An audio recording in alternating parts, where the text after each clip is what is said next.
Hello everyone, welcome to my YouTube channel Learn with Sumi. This is my first video. Do subscribe my channel and hit the bell icon to get my new videos notification. Come on, let's step towards success. Today we are going to learn about rational numbers chapter 1.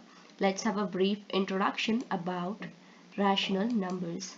You guys have already learned about whole numbers, natural numbers and integers. It is okay if you don't remember. Let's recall what are they. Whole numbers are the ones which starts from 0, 1, 2, 3 and so on.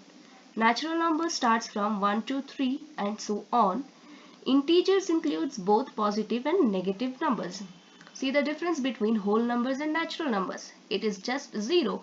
Whole number starts with 0, natural number starts with 1. And integer includes both positive and negative numbers. So what is rational number?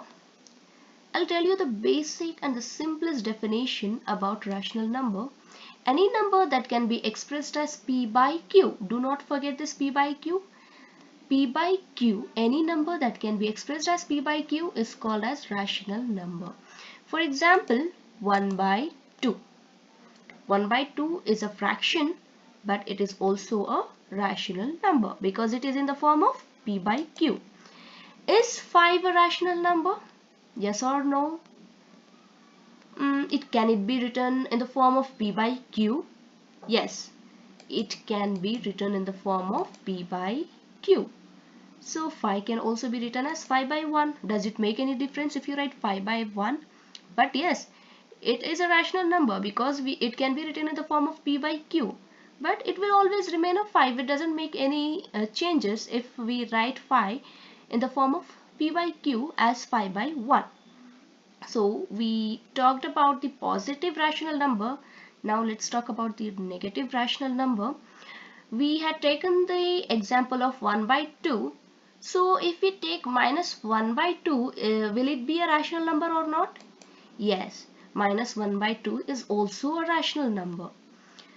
So rational number can be both positive and negative. Remember, Q cannot be equal to 0. If 0 comes in the denominator, the whole number will become infinity, and infinity is not at all a rational number. For example, 1 by 0. 1 by 0, because 0 is in the denominator, the whole number will become infinity, and infinity is not the part of rational number. 0 is also a rational number, but it shouldn't be in the denominator because it makes the whole value infinity. In the next video, we will discuss about properties of rational number. Thank you for watching. Do subscribe my channel and hit the bell icon. Do not forget to share with your friends.